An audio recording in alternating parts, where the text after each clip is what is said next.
Right, I played Cockney in Sussex the other day from some 78 RPM records, which were the originators of these recordings, made in the 1920s by the British Drama League. Now these are interesting because they're flexi records, flexi ones, done by a company called Lyntone, a British company that specialised in short runs for specialist causes. It could be private or or special organisations, such as Private Eye, and in this case it was the British Drama League, who was based in 9 to 10 Fitzroy Square, London West 1, in the heart of London. And this is a sort of whole list of the releases that were made. They reissued all of these 1920 recordings. I think these were put out somewhere around 1966, around that sort of period of time. And as I say, they're on these flexi records. See that flexi record there? That bends a bit.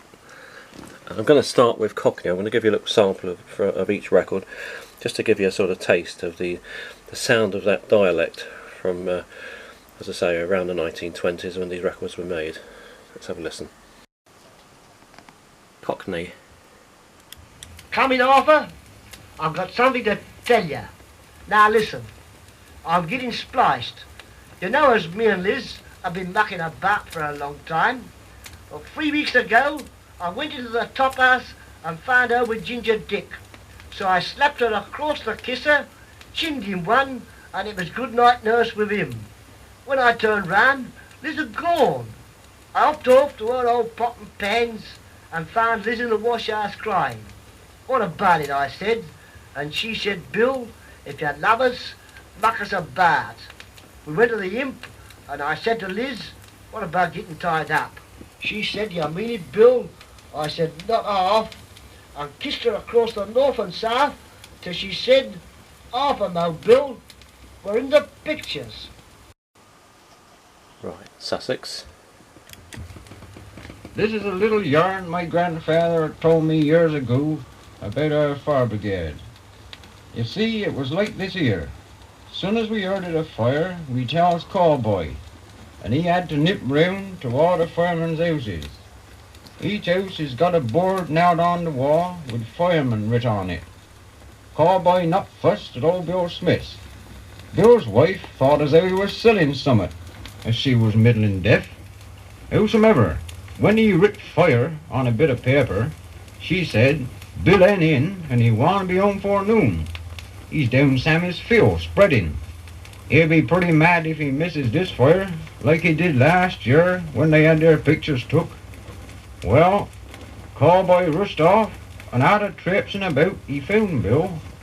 When Bill got home, he found his missus had polished his helmet, and out of changing, he tore off up to the fire station t'other side of the town, 'cause the first man always got 5 bob.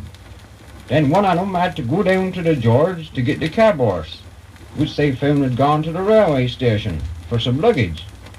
As old Tom Aylward was too eat up with the rheumatiz, the butcher's boy went and fetched him to the fire station. And the old horse looked middling queer after all that galloping. And when they was all ready and got to the fire, they found another lad had put the fire out. Thought a mussy me captain was mad. Now a little bit of Cornwall. Here's the schoolmaster too, now coming. Cuss to hear the hubby tell you. Hello, Cousin Jan, where are you going to, Here yo, did I ever tell you how I put Jenny home as a shiner from Fearmo? Well, I was like to see her. When I made up my mind and overtook her going home long, I said, pretty evening, Linda. She said, Ace I has. I said, going home long, Ariane. And she said, Ace, you going home long, Ariane. And I said, Ace, you haven't got no shiner in, Jemima? And she said, no, nor I don't want no, there not. After I'd slipped it out, I could see I'd put my foot in it. I wished I'd keep my tongue between my teeth. Now I didn't mean it the way she took it another, for I was thinking how pleased I was that she didn't have no shiner. So as to cover it up, I said, brave and warm, Edna. And she said, rather. Then I said, it's pretty weather, though. Upon that she says, you said that before. I said, I didn't know it then. I only now thought upon it. She said, get out with it, you gay chocolate, you're in love. What? I said. Upon that she said, smiling, all the tongue. You gate boober, why that as green as a lick. On reaching home, I wrought her this. My dear Jemima Jane, I now set down to write you these few lines, hoping they will find you in good health as it leave me at present. So as to continue our conversation, I'll meet it down in your lane on Wednesday evening about 7:15. If you're there first, you put 2 stones on the gate post, and if I'm there first, I'll skip them off. Now what we said that night is nobody's business but our own. I was never a tongue tappus, but I met her, and that's how my foremost shiner got to be my almond Jan. Devon. Hark at the noise.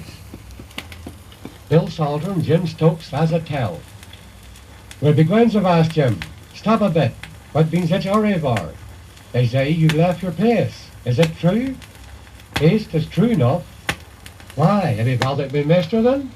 No, I haven't found out, Tall. 'Tis the living so very cruel bad. That's the truth of it. Oh, so that's what Cam tells, is it? It only beareth out what us have always heard about the place.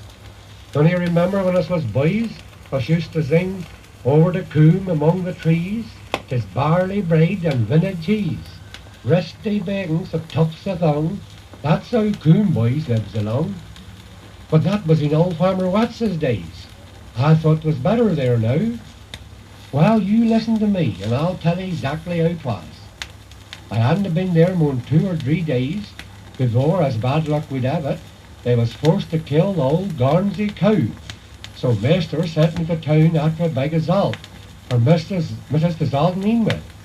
And then us had naught but salt cow to eat for 6 weeks. Just as us had finished that, you wouldn't believe it, but the old black sow died. So Master sent me to town for another bag of salt. And then 'twas naught but salt pork for 6 weeks. Well then, what should happen? But the old man's mother-in-law died, all sinning like. So Master, well then I thought 'twas time to leave. Old-fashioned ways. Shropshire. A passage from the Golden Era by Mary Webb. And every year when the gosses go to the Diafall, they must find the Ara comes 2 by 2, merry as wimbrels in a fine June. And every time St. Thomas comes round, there's a ta 3 more in 'em, for there's allus some finds the Ara in the worst o' years. There's a good few old women as come first in the tale, like old ancient brown trees they've been, groping and muttering, some saying, acorns for the pig, faggots for the fire, but we missed summat, and some saying, we lived hard, we supped sorrow, we died respected, but we'm lonely. Then they all settin' up a cry like a yew tree on a windy night. Out o' mind, out o' mind. Then the gosses stir like poplars, all grey and misty like in a ring round the chair, and there's no sound but sobbing. Lancashire. Between these 2 souls on top of this hat stands a very respectable man, and no one on you'll contradict that, and for why? Because no one on you can. There's no any hypocrites here, deceiving old folk they may see. I'm nothing about what I appear, there's no any dirt about me. Respectable, well, what's that? Does it mean to be polished a bit? Sport a silver knob cane and silk hat, and be called Mr. Muggins, not it. There's Joe Dandy, Tom Vane and Bob Brief. Thinks we of themselves one may see, but they winna stand bring it to leak, and compare him with somebody like me. They can turn up their noses and laugh when they happen to meet me on the road. They can turn out their slang and their chaff, why I'm yet above 'em all. I know I'm not done up so smart, and you wouldn't give much for this hat, but I hope I've a good honest heart, and it's summat be proud on as that. I can boast no other houses in the land, wealth or relations are none, but I get in my brains and my own, and thank God I can call them my own. Aye, my own, and the shackle be none. From me toes to me topping I'm free. Let tyrants do what they can. I mean to be so till I die. I getting good sense to behave. Respect them which put to rule. But I'll never be writing to slave, and I'll never be used as a tool. Now I told you when first I begun, I were a very respectable man. And bless your life too, it was none of me fun. Find a decent chap if you can. Northumberland, Tyneside. What, cheer? Who you ganning on? Man, I had a bit fun with a keelman yesterday. He was at Shields when I was ganning up river with the tug. When he says to us, I say, Foster, give the tow up to the mushroom.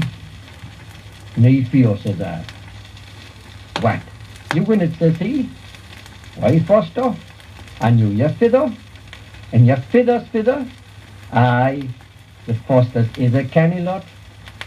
And I warn your feathers voice splitting image. And mind, your feather wears a canny chap. I'll just hoy me rope aboard. She says to myself, I'll reach my lad. I'll larn you. And away we gan. When we gets to the mushroom, he says to us, hoy her off, Foster. But I chuck me notice. Hoy her off, Foster, says he. I say, Foster, hinny, where's the mushroom? Hoy her off. I say, Foster, hoy her off, where's the mushroom? Foster, hoy her off. I say, Foster, we're ganning read past the mushroom. Hoy her off. And aye, Foster, and you your feather, and your feather's feather. They're a bad lot, the Fosters. Westmorland, Grasmere. Lal dine grassens, fresh, usome and free, with a lilt of a step and a glint of a ray. She'd lowers eben at me, whatever I say, and me astly makes answer with Mapna me. Mapna me, she says, Mapna me, thou thinks I believe her, and Mapna me. Gay often, when Dinah I managed to meet on Mondays at market in Cockermouth Street, I whisper, those nice and are out here today.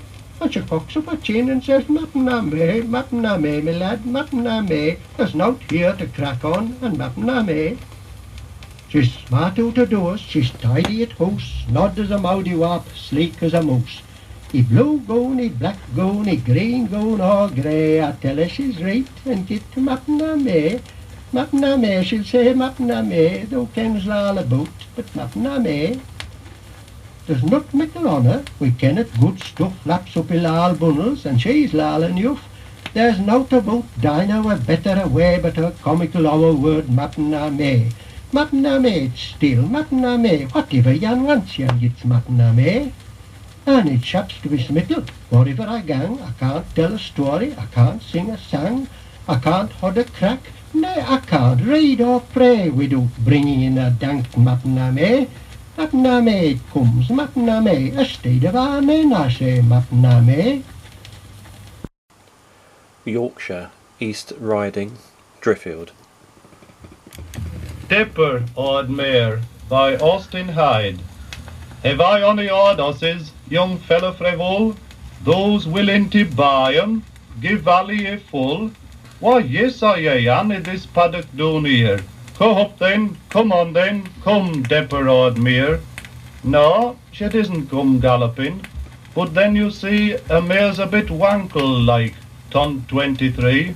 They'll maybe not be quite so frisky this end, when they've seen their great-grandsons grow up to be men. Well, what will I tack for her? Why no, she's fat, and they tell me you give a bit extra for that. But I might as well tell her, they'll not buy that mare, if thou stands there and bids me for a note in next year. She was the first foal I had when I come up at place, and first she's been allus, a shaft, pole or trace.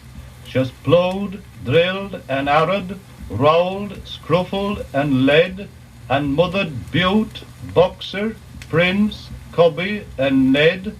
When threshing machine got stuck fast on it where young horses would raw, plunge, and tew off a day. But afore it got shifted, it allus was here, aware the guns thuddy and fetches toward mere. When stacks was afire, afore motor car dares, she galloped to dribble when spot was ablaze.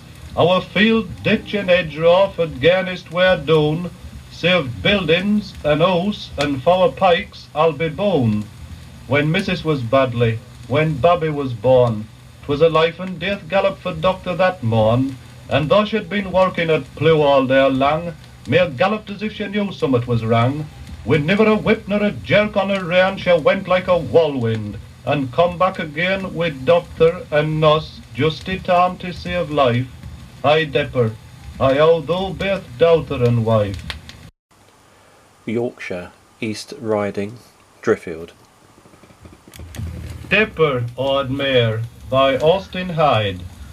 Have I ony odd horses, young fellow frevol, those willing to buy 'em, give valley a full? Why, yes, I am in this paddock down here. Come up then, come on then, come, Dipper, odd mare. No, she doesn't come galloping, but then you see a mare's a bit wankle like, ton 23. They'll maybe not be quite so frisky this end, when they've seen their great-grandsons grow up to be men. Well, what will I tack for her? Why no, she's fat, and they tell me you give a bit extra for that. But I might as well tell her, they'll not buy that mare, if thou stands there and bids me for a note till next year. She was the first foal I had when I come up at place, and first she's been allus, a shaft, pole or trace. She's ploughed, drilled, and harrowed, rolled, scruffled, and led, and mothered Bute, Boxer, Prince, Cobby, and Ned. When threshing machine got stuck fast on it where young horses would raw, plunge, and tew off a day. But afore it got shifted, it allus was here, aware the guns thuddy and fetches toward mere. When stacks was afire, afore motor car dares, she galloped to dribble when spot was ablaze. Our field, ditch, and hedge off at garnist were down, save buildings, and house, and four pikes, I'll be bone. When Mrs. was badly, when Babby was born, 'twas a life and death gallop for doctor that morn, and though she'd been working at plew all day long, mere galloped as if she knew summat was wrong. With never a whip nor a jerk on her rein, she went like a whirlwind, and come back again with doctor and nurse, just in time to save life. I depper, I owe thou both daughter and wife. Yorkshire West Riding. That's Yorkshire by J. Brown Walker. When talking about your beauty spots, not them on women's faces, but hills and dales and rugged coasts, and minsters grand and abbeys old, or health restoring places. Our ex-folk, if they've ever been to a little place called Yorkshire, good old Yorkshire, where you're welcome every time, where they say, has to come, where's to be in. Sit thee down, don't get up, have a sup. Wait a bit, that's all right, stop neat. That's Yorkshire. When talking about your noble folk, not them i frills and laces, but stalwart men at plough and mow, and lads and lasses at toil and sow i mills and such like places. I ax 'em if they've ever seen aught like 'em, except the Yorkshire, good old Yorkshire, where you're welcome every time, where they say, now what's up, nought to do, out to work, just a look, never mind half of it, hear that, that's Yorkshire. Oxfordshire, Banbury. The Shepherd's Part from The Winter's Tale by Shakespeare. I would there was no age between 16 and 23, or that youth would sleep out the rest. For there is nothing in the between but getting wenches with child, wronging the ancientry, stealing, fighting. Hark you now, would any but these vile brains of 19 and 22 hunt this weather? They've scared away to my best ship, which I fear the wolf will sooner find than the master. If anywhere I have them, 'tis by the seaside, browsing of ivy. Good luck, an't be thy will. What have we here? Where's the hans? A barn. A very pretty barn. A boy or a child, I wonder. A pretty one, a very pretty one. Sure, some scape. Though I am not bookish, yet I can read waiting gentlewomen in the scape. This has been some stair work, some trunk work, some behind door work. They were warmer that got this, and the poor thing is here. I'll take it up for pity. Yet I'll tarry till my son come. Yallowed but even now. Whoa, ho, ho! Now here's a bit of Gloucestershire. Gloucester. Now I'll tell you something about what Gloucestershire folks do say. In Berkeley, 'tis as a body be as mild as an arnet. And folk to tell too, oh, as the good man says, so it should be, but as the good wife says, so it must be. Round the middle district, 'tis common talk of beggarly Bisley, Strutting Stroud, Ampton Poor, and Painswick Proud. Up north, 'tis Martin on the Marsh, where the frogs croak harsh, and Stow on the Wold, where the wind blows cold, and Dirty Grattan, Dingy Greet, beggarly Winchcombe, Sewardly Sweet. Then this story. Where bist going, George? Y'ain't going nowhere. I knows the best. I knows a beyond. I be a coming back. Or a grace, what a olden side at a harvest feast. Oh Lord, make we able to yet all as be on the table. Then we begot some famous proverbs, as sure as God's in Gloucestershire, and so long coming as Cotswold barley, but though slow, 'twas sure and good. And there was the man of Dursley, not a saint, but a sharper, one as breaks his word. And then about a fella what don't know nothing, they'd a say, he ain't got no know to he. Lincolnshire.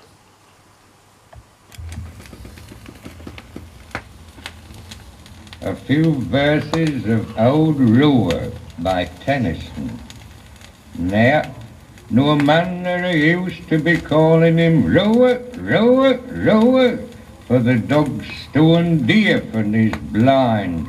He can never stand a goer, but a means for to make his old age as happy as ever I can.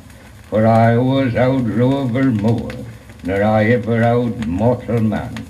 You rode on his back when a babby, afore you were gotten too old, for he'd fetch and carry like out. He was allus as good as gold. Eh, but he'd fat wi' a will when he fought. He could hold his own, and roar with the dog as knowed when and where to bury his bone. And he kept his eared up like a king, and he's never knocked down wi' his tail, for he's never done nought to be shamed on when we were in Howlerby Dale. Norfolk. Billa, I want to tell you something about my old friend Billa what lived down our look. You know his father used to be parish clerk at the church a long time ago? Well, in them days the clerk used to give out the notices in church, like what the reverend do now. Well, one Easter Sunday, the old chap he called out this here notice. Last Friday were Good Friday. We forgot it. We'll have it next Friday. Billa's mother, she were a rum 'un too. Not long after the old chap died, she went up to the rectory right early one morning, and the mother showed her into the study. And when the reverend come down, she say, I'm right sorry to trouble you this time of the morning, reverend, but I want you to interpret a dream I had last night. I dreamt I saw my old man. You remember him? Well, he come and stood by my bedside, and he looked beautiful. He had a crown on his head, and he had a harp in his hand, and he had a long white robe on. Oh, he did look beautiful. Do you think that mean rain?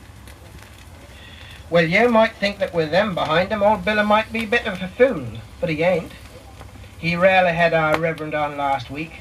They was a-talking about his relations, and the Reverend asked him if he had any brothers, and Billa he say 1.5. The Reverend looked sort of puzzled like for a minute, and then he say, well, Billa, I suppose that mean you had a brother and a half-brother. And old Billa he say, no, sir, that don't. I had 3 half-brothers. So there we are, that's the little collection I've got of English dialects on this series that, as I say, was recorded originally for 78 RPM shellac records, and I believe these were made in 1966, these Lyntone flexi records, so they bend a little bit, so they're very light, the sort of things that you'd get this sort of record in magazine giveaways, you know, and stuff, and like the Private Eye magazine and stuff would give you they had a whole series of these flexi records that were made by this company in Britain called Lyntone. It wasn't actually a label, it was a manufacturer of flexi records. So thanks for watching. Lovely records, aren't they? The accents, you'll never hear them again. These are something that have passed into history really, with you know, the coming of the mass broadcasting and accents changing. You know, similarities still exist, but you won't get the same sort of you know, accent like you got in these days. This is really really pre, you know, sort of pre mass broadcasting, and before we was all touched by the effects of and the influences of radio, television, now the internet, mobile phones, Apple iPlayers, etc., where you know, people you know, had local accents, and I'm sure the Americans watching this will be interested, because this is where probably your accent came from. All these different various dialects and accents that came from England. Quite a few went over to America, and from that your accent has grown. Thanks for watching.